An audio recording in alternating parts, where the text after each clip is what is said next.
toy, bala жасқа толғанда жасайтын, тұсауын кесіп жасайтын той. Қазір сендер осы тұсаукесер тойының рәсімін көресіңдер. Қандай жайғасып отыра қойыңдар?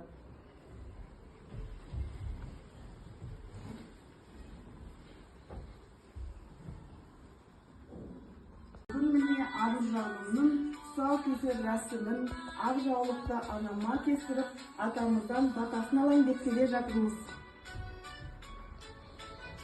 Ал қане, тұсауын кесейік, онда Арыжан келе ғой.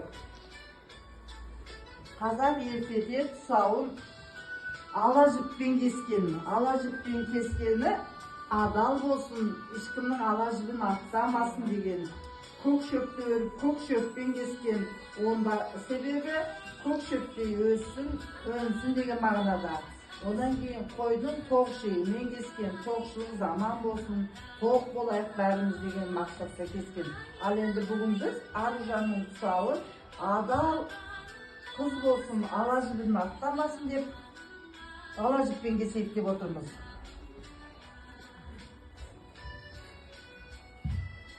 Bismillah.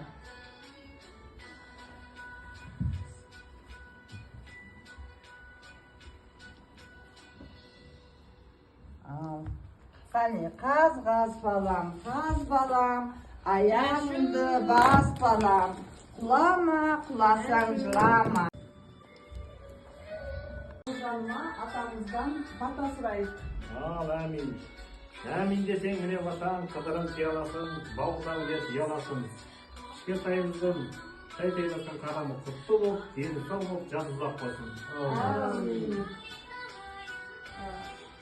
Мынау міне ақ жаулықты анамызға Арыжанымыздан кішкене сыйлығымыз. Ой, рахмет.